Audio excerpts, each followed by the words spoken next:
boleh berkumpul di tempat ini Tuhan, untuk memuji memuliakan nama-Mu.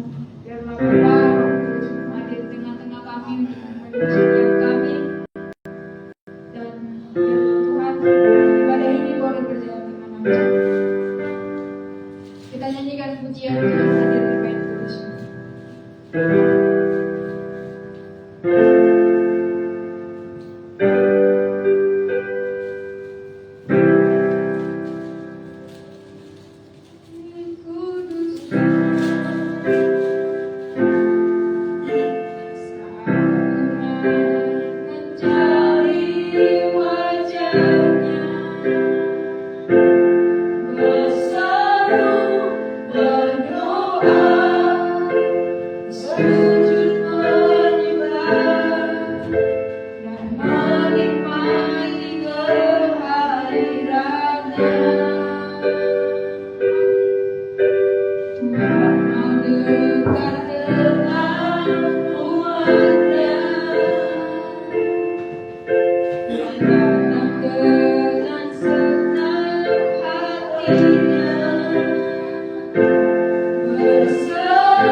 Sujud menyembah dan menikmati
kami membawakan harum firman-Mu. Pada saat ini kami memuji, memuliakan nama Tuhan, yang siap memuji memuliakan nama Tuhan bersama dengan saya dan kami. Amin. Amin. Nyanyikan pujian, tinggi nama-Mu dipuji.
Benar Tuhan, Kau adalah terang dan pintu bagi setiap jalan kehidupan kami, bagi setiap orang yang percaya kepada Yesus dan mengaku Yesus sebagai Tuhan dan Juru Selamat dalam hidup kami.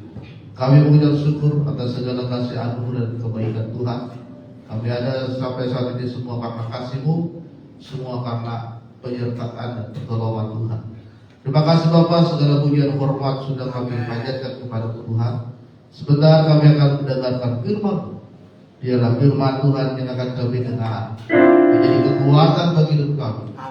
Firman-Mu membangkitkan iman kami. Firman-Mu mengubahkan hidup kami. Dan hari ini kami diberkati oleh setiap kebenaran firman Tuhan.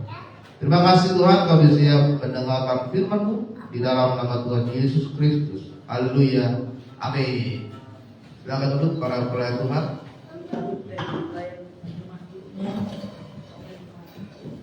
Selamat pagi Bapak Ibu Saudara. Salam. Kita bersyukur pagi hari ini kita dapat kembali beribadah di gereja kita. Kita pagi ini kita sudah memasuki bulan Desember dan kita akan memperingati hari kelahiran Tuhan kita Yesus Kristus. Hari Sabtu depan, saudara, kita persiapkan diri kita untuk memberikan yang terbaik bagi Tuhan. Mari kita buka kitab kita yang terambil dalam kitab Lukas pasalnya yang pertama.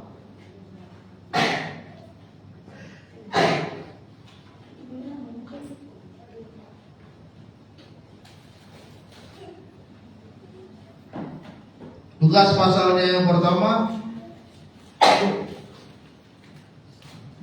Kita akan baca dari ayatnya yang ke-11 sampai dengan ayatnya yang ke-15. Lukas pasalnya yang pertama, ayatnya yang ke-11 sampai dengan ayat ke-15. Kita akan baca firman Tuhan ini bersama-sama. 1, 2, 3. Maka tampaklah kepada Zakaria seorang malaikat Tuhan berdiri di sebelah kanan mezbah pembakaran ukupan.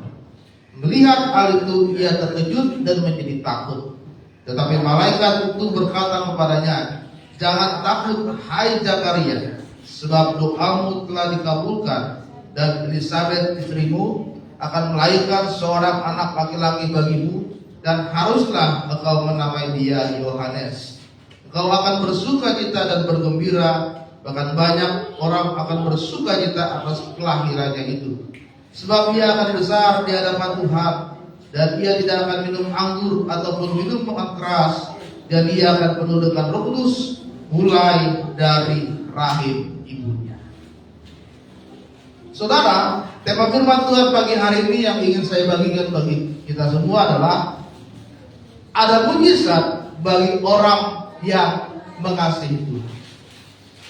Ada mujizat khususnya di bulan Natal ini yang Tuhan akan berikan di dalam kehidupan kita bagi setiap orang yang mengasihi Tuhan. Saudara, pembacaan firman Tuhan yang baru saja kita baca dalam kitab Lukas pasal yang pertama itu merupakan bagaimana kisah seorang pelayan Tuhan yang bernama Zakaria dan istrinya bernama Elisabet. Zakaria adalah seorang imam di bait Allah yang tugasnya adalah memimpin ibadah yang ada di dalam bait Allah itu. Tetapi saudara, pada zaman dulu seseorang yang akan melayani di bait Allah itu tidak terjadwal, tidak bergilir, tapi harus diundi. Ya. Harus diundi. Jadi jika nama dia muncul, maka dia layak memimpin. Tetapi kalau namanya tidak muncul, dia tidak memimpin. Bisa dalam 1 bulan dia tidak memimpin, tergantung undiannya. Bahkan bisa sampai 1 tahun dia tidak memimpin bait Allah, ibadah di bait Allah, karena tergantung undiannya. Ya. Dan saudara yang terkasih dalam nama Tuhan, saudara yang terkasih dalam nama Tuhan, kitab Lukas mencatat bahwa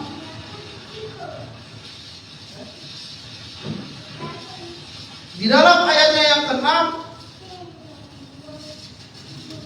dikatakan keduanya adalah benar di hadapan Allah dan hidup menurut segala perintah dan ketetapan Tuhan dengan tidak bercacat. Ya. Kedua orang ini, suami istri ini adalah mereka yang melayani di bait Allah. Mereka memberikan waktunya, memberikan hidupnya, itu berada di dalam pelayanan di bait Allah, di bait suci. Tetapi apa yang terjadi di dalam kehidupan mereka? Firman Tuhan katakan mereka hidupnya benar, mereka hidupnya mengikuti perintah Tuhan, mereka hidupnya tidak bercacat. Tetapi dikatakan bahwa mereka tidak mempunyai anak. Kenapa? Karena istrinya Elisabet itu mandul.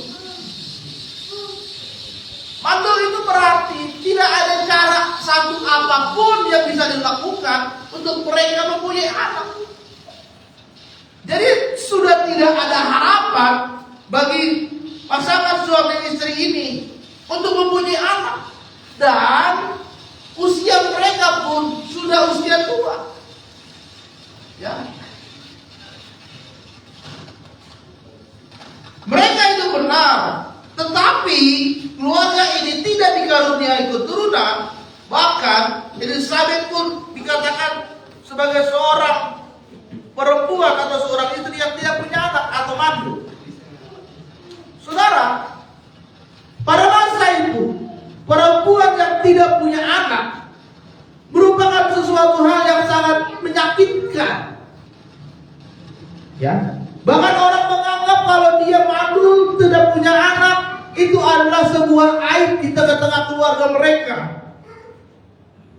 Tetapi dengan kondisi yang dialami oleh Elisabet itu tidak mengurangi mereka untuk tidak berhenti melayani Tuhan.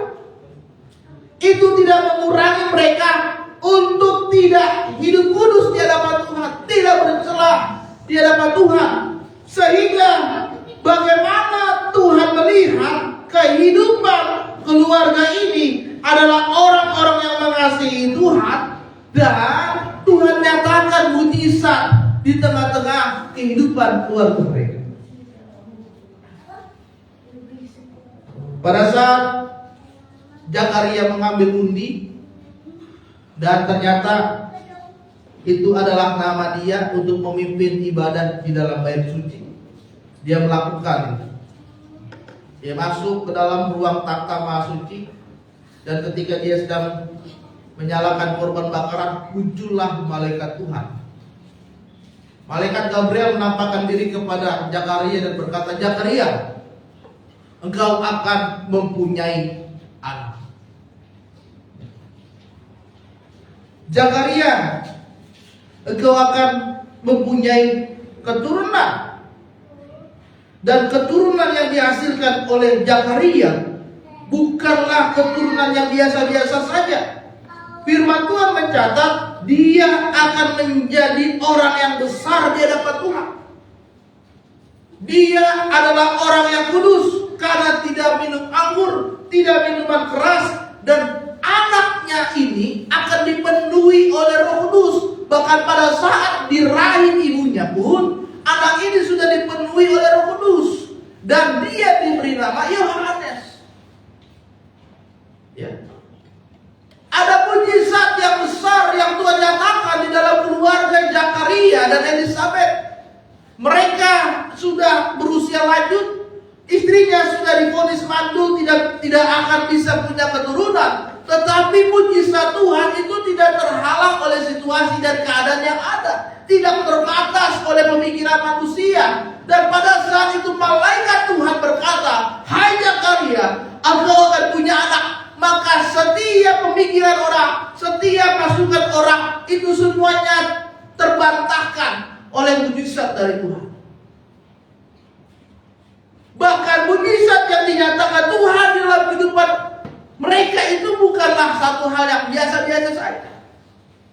Anak mereka Tuhan pakai untuk menjadi pelayan Tuhan dan dipenuhi oleh Roh Kudus. Pagi hari ini saudara, kita mau belajar bagaimana kita melihat mujizat Tuhan terjadi di dalam kehidupan kita.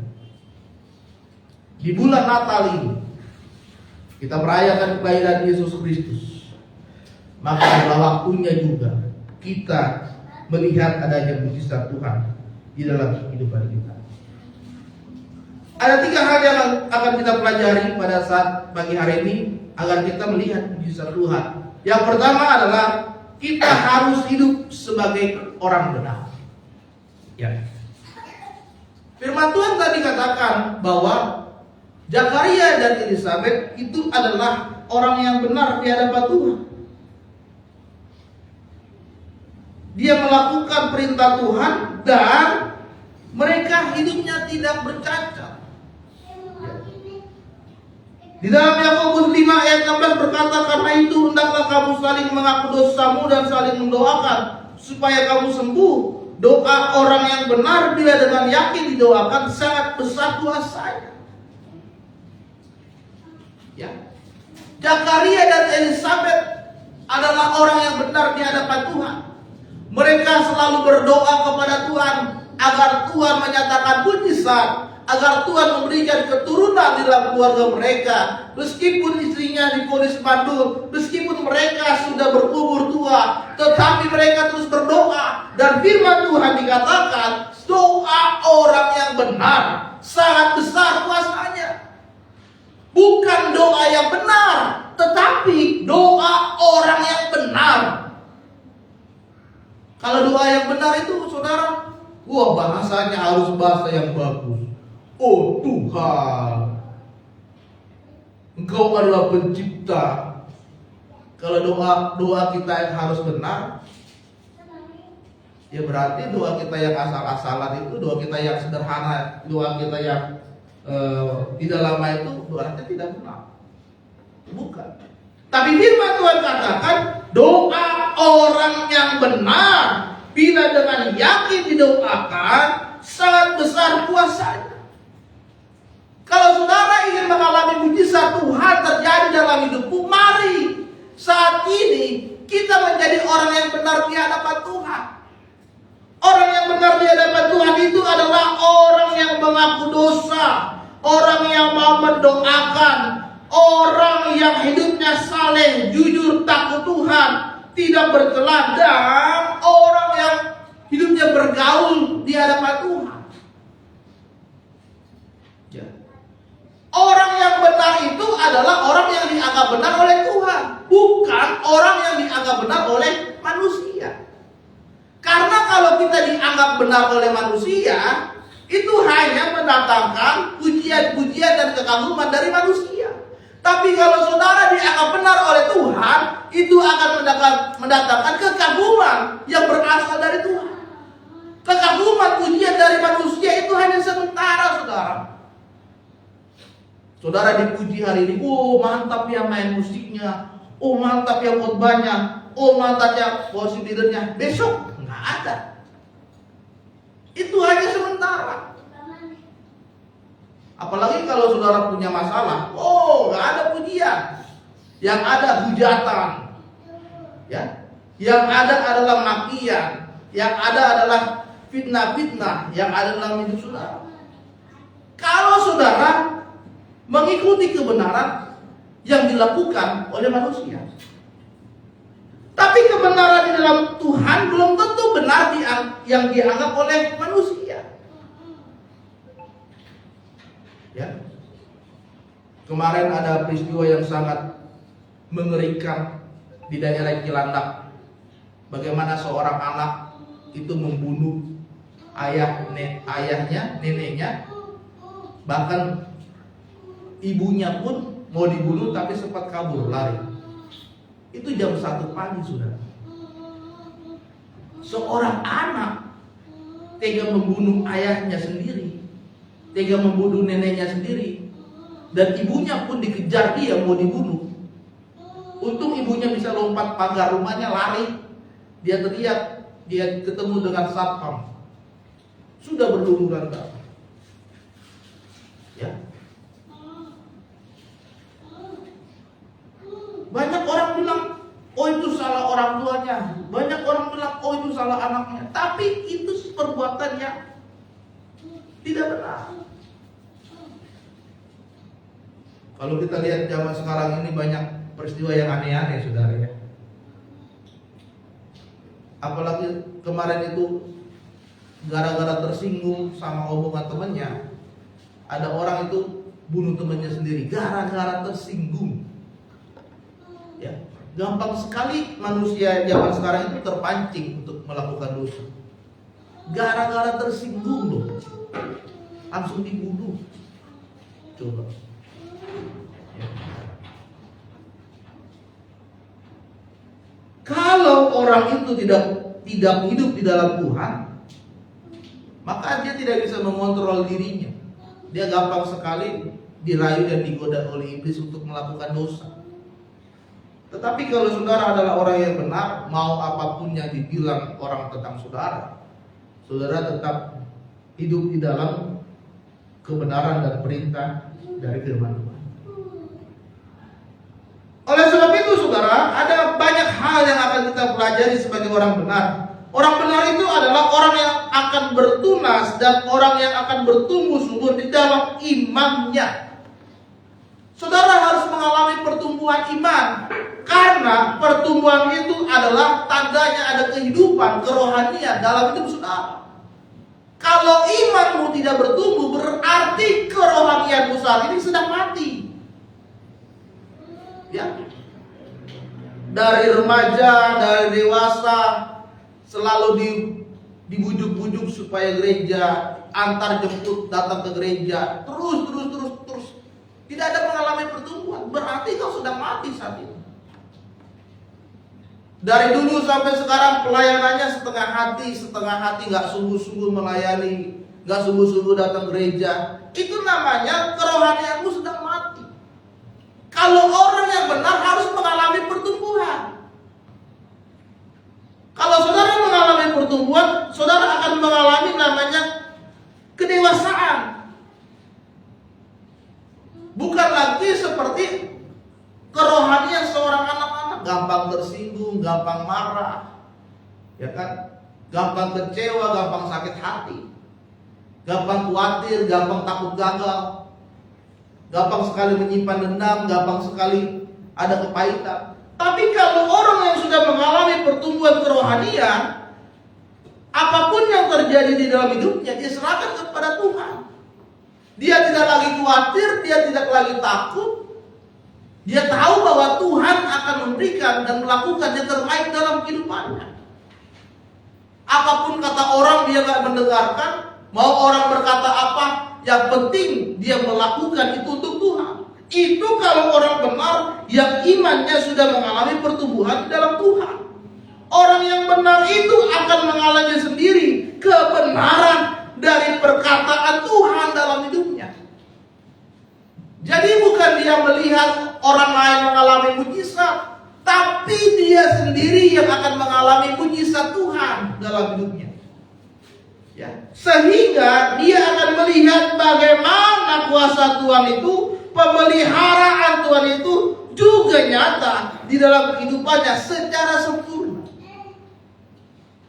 Dan orang yang benar itu adalah orang yang tetap bertahan dalam kebenaran sampai dia besar, sampai dia tua. Dia akan melihat bagaimana pemimpinan dan penyertaan Tuhan terjadi di dalam kehidupan. Tidak ada ketakutan, tidak ada kekhawatiran, tidak ada kecemasan. Dia percaya akan pemeliharaan Tuhan. Ya, jadi nggak lagi, aduh gimana ya, nanti saya lulus sekolah mau kemana ya, bingung nih, aduh.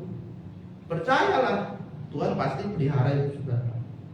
Gimana ya saya kuliah lulus gimana ya, oh saya mau skripsi besok, oh saya mau PKL besok gimana ya, aduh bingung. Berdoa.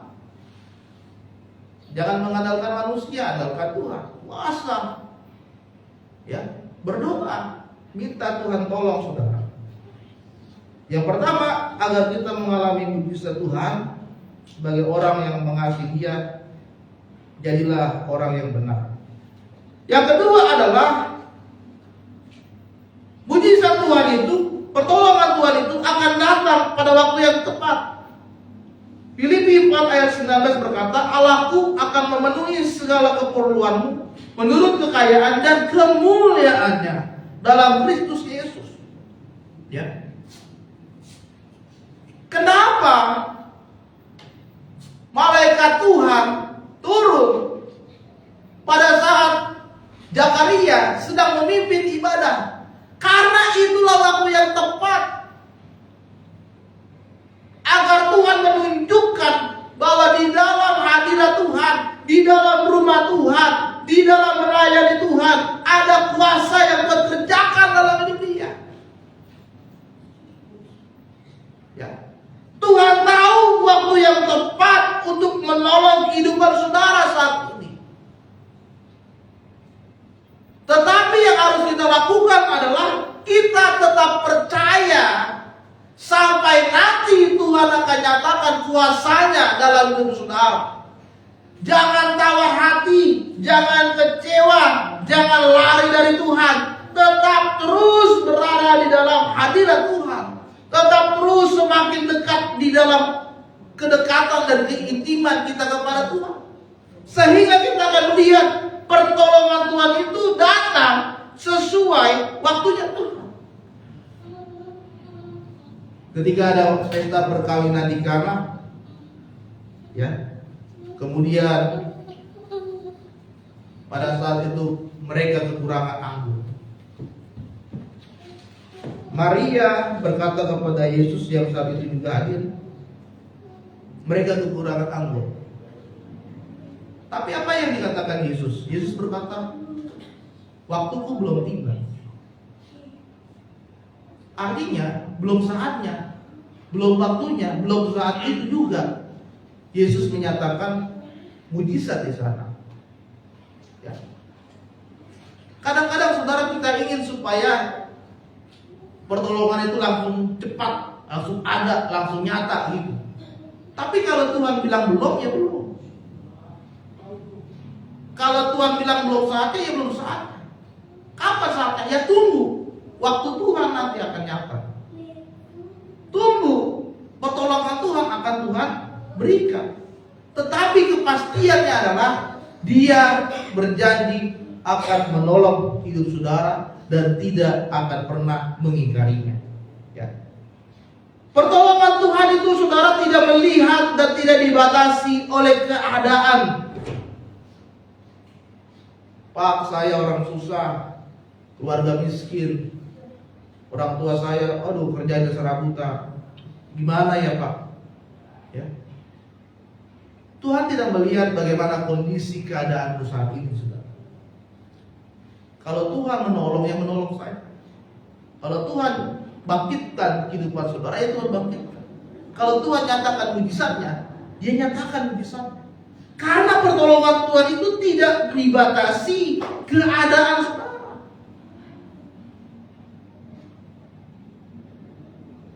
Ya, ketika perkawinan di Kana itu, Yesus berkata kepada orang-orang di sana, ada 6 centong di sana, ada 6 tempat air di sana.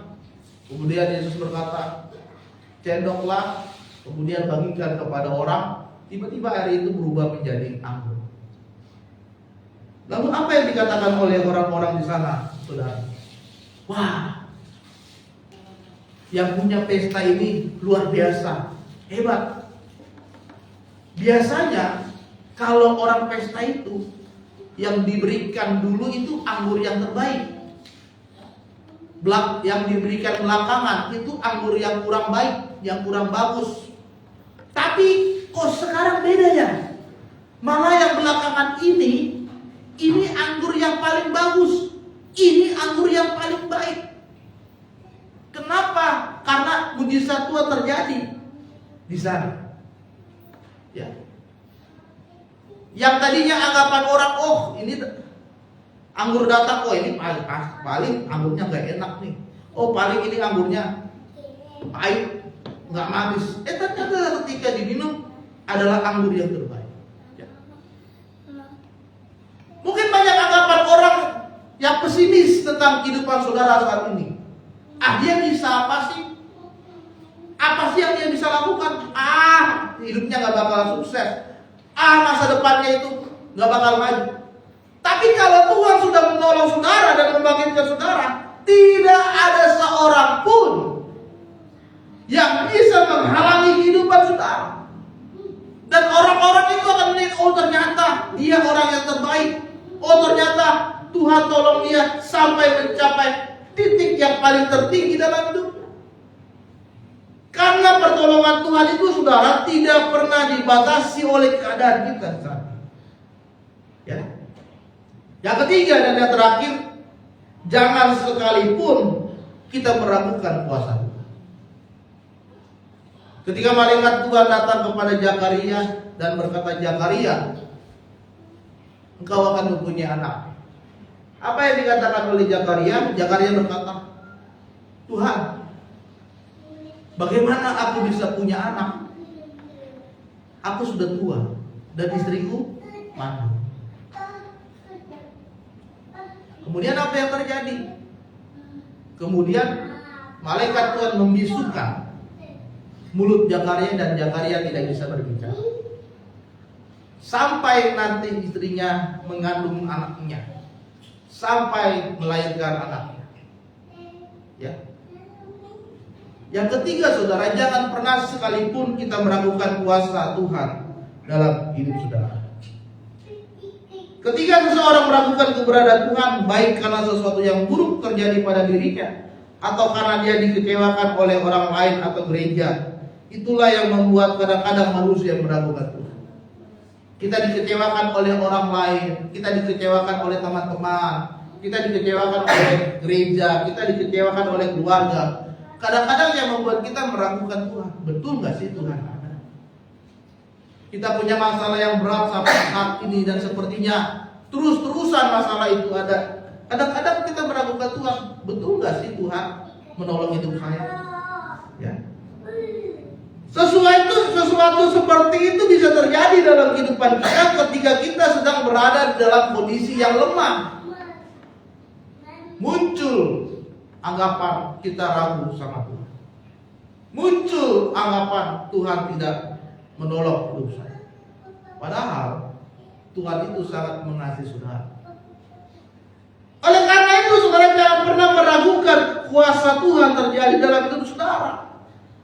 Banyak juga orang yang meragukan Tuhan karena banyak dosa yang dilakukan dalam hidupnya. Tuhan, aku ini banyak dosa. Betul gak sih Tuhan bisa mengampuni saya? Tuhan, aku ini yang tidak benar di hadapan Tuhan. Betul gak sih Tuhan, saya bisa masuk ke dalam kerajaan surga? Tapi saudara terkasih dalam nama Tuhan, ketika saudara tersadar akan dosa saudara dan saudara hidup di dalam pertobatan, maka disitulah waktunya Tuhan akan menyatakan pertolongan saudara. Banyak juga orang ragu kepada Tuhan karena kepintaran dan intelektualnya. Kalau saudara sadari, orang-orang yang tidak percaya Tuhan atau orang-orang ateis itu orang-orang pintar semua. Saking pintarnya mereka memahami tentang Tuhan, lama-lama mereka tidak percaya kepada Tuhan. Masa Tuhan itu bisa lahir? Masa Tuhan itu bisa jadi manusia? Mereka gunakan pikiran mereka. Tuhan itu gak kelihatan kok. Ya. Ngapain kita sembah yang tidak kelihatan? Sembah aja yang kelihatan. Akhirnya mereka menyembah gunung, menyembah alam semesta. Akhirnya dia percaya kepada semesta, bukan percaya kepada Tuhan. Karena apa? Karena kepintaran yang mereka lakukan, sehingga itu membatasi mereka untuk memahami tentang Tuhan. Padahal saudara, kita punya pemikiran itu terbatas. Tidak ada orang di dunia ini yang bisa memahami semuanya tentang isi dunia ini kan? Ya, dokter hanya memahami tentang kedokteran. Hukum, pengacara hanya memahami tentang hukum. Pengacara itu gak bisa paham tentang kedokteran karena terbatas pemikirannya. Ya. Sedangkan kita punya Tuhan yang tidak terbatas. Oleh sebab itu, jangan pernah sekalipun kita meragukan Tuhan. Bulan Natal, bulan Desember, waktunya kita melihat mujizat Tuhan terjadi dalam hidup saudara. Amin. Marilah semakin menjadi orang yang benar di hadapan Tuhan. Marilah semakin lagi mengasihi Tuhan, agar hari ini kita melihat ada sukacita dinyatakan dalam kehidupan kita. Amin. Untuk firman Tuhan, mari kita berdiri.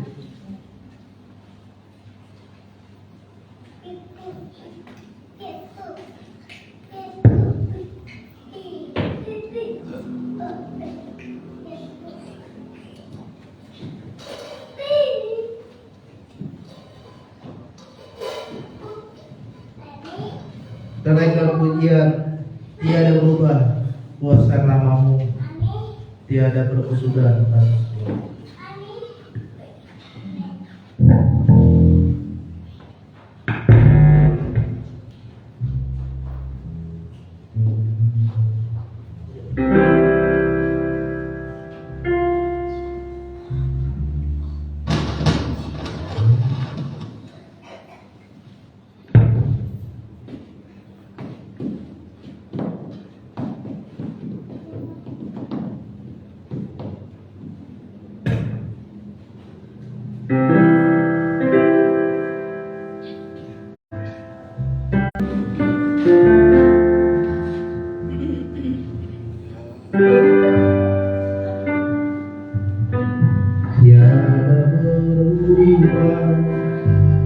Kuasa namamu, tiada berkesudahan kasih setiamu.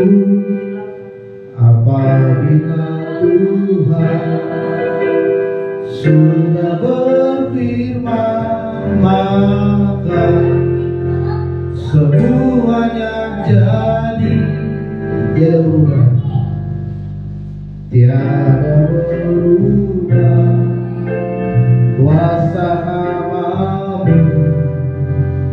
tiada berkesudahan kasih setiamu. Apabila Tuhan sudah berfirman, maka semuanya jadi. Selama ku menyembahmu, ku percaya bahwa mujizat masih terjadi. Selama kau besertaku, ku melihat ada mujizat setiap hari.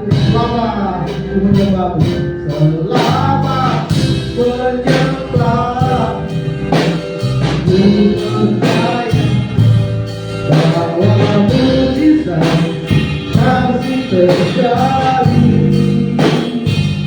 Selama menyembah, ku melihat ada mujizat setiap hari.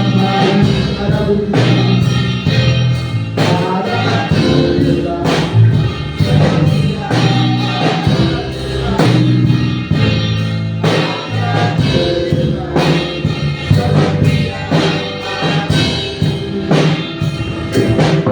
sudah mendengarkan kebenaran firman Tuhan yang menguatkan hidup kami agar kami semakin lagi mengasihi Tuhan, menjadi orang yang benar di hadapan Tuhan. Agar kami melihat mujizat Tuhan terjadi di dalam hidup kami. Sebentar kami akan melakukan sakramen perjamuan kudus Bapa sebagai lambang bagaimana Tuhan mengasihi hidup kami. Kau rela mati di atas kayu salib, mengorbankan nyawamu agar kami yang berdosa tidak binasa tetapi diselamatkan oleh nama kasih Tuhan. Kiranya Tuhan kuduskan perjamuan ini dan biarlah kami semakin hari semakin mengasihi. Di dalam nama Tuhan Yesus kami berdoa. Haleluya. Amin. Silakan duduk Bapak Saudara. Para pelayan perjamuan kudus untuk maju ke depan untuk membagikan roti dan air. Ku telah mati dan tinggalkan cara hidupku yang lama. Semuanya sia-sia dan tak berarti lagi. Hidup ini ku letakkan pada rezeki yang Tuhan.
Kita membaca ayat firman Tuhan yang tertulis di roti saudara masing-masing. Kita baca firman Tuhan ini bersama-sama.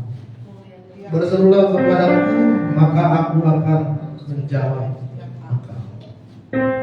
Kita angkat roti di tangan kanan kita tinggi-tinggi di hadapan Tuhan. Dengarkanlah firman Tuhan, sebab apa yang telah kuteruskan kepadamu telah kuterima dari Tuhan, yaitu bahwa Tuhan Yesus pada malam waktu ia diserahkan mengambil roti, dan sesudah itu ia mengucap syukur atasnya, ia memecah-mecahkannya dan berkata, inilah tubuhku yang diserahkan bagi kamu, perbuatlah ini menjadi peringatan akan aku. Kita makan sama-sama dalam nama.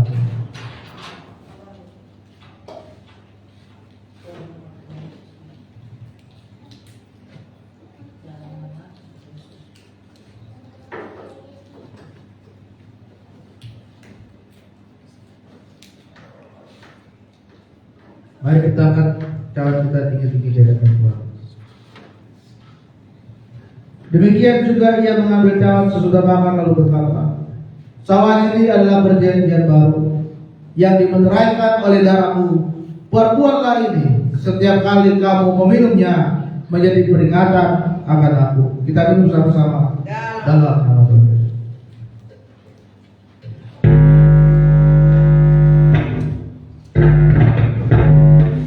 Mari kita sembah Tuhan.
bersyukur kepadamu Tuhan.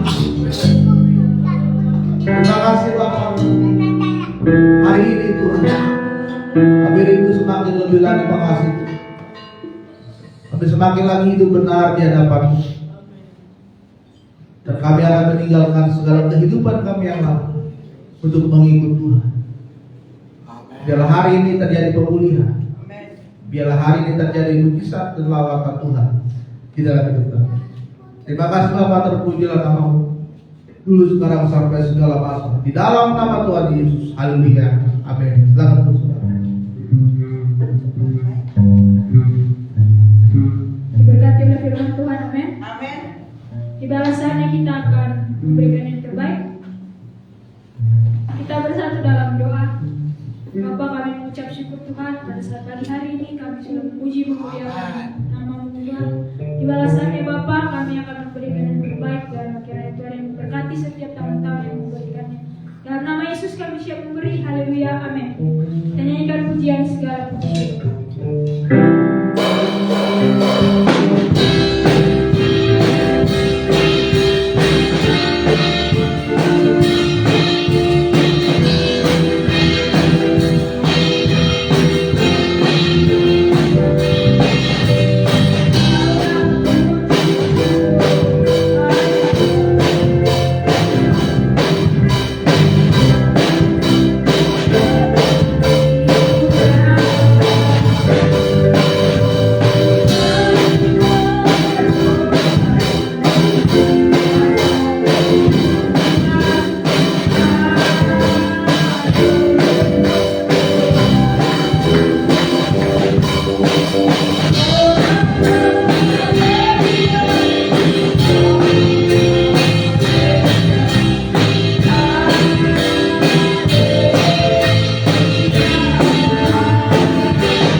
Pengumumannya minggu depan tanggal 7 hari Sabtu kita ada Natal jam 3 sore di tempat ini.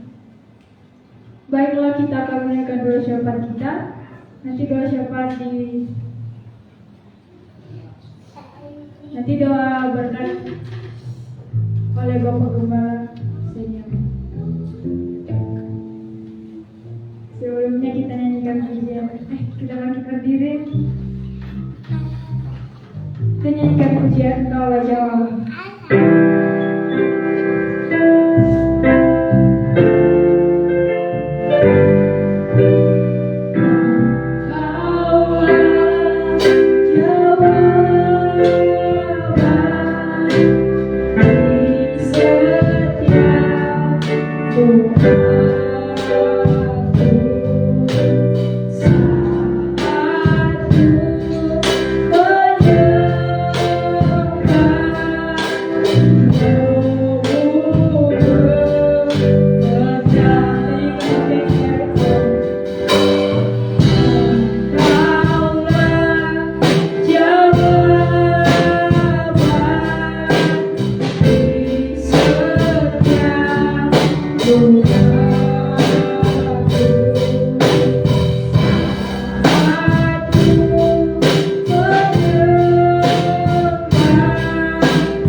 berjalan dengan baik. Firman-Mu yang telah disampaikan oleh hamba-Mu membuat kami semangat dan makin hari makin juga perjamuan kudus yang kami sudah terima. Darah-Mu telah menyucikan, darah-Mu telah membuat kami sesuai dengan rencana. Kita akan pulang dalam tangan Tuhan yang berkuasa. Memberkati perjalanan kami. Mari sidang jemaat Tuhan, angkatlah tangan-Mu, terimalah berkat Tuhan, pulanglah dan bawalah anugerah dan damai, sejahtera dari Bapa, cinta kasih dari Yesus Kristus, serta tuntunan Roh Kudus menyertai kita pagi ini sampai selama-lamanya. Kiranya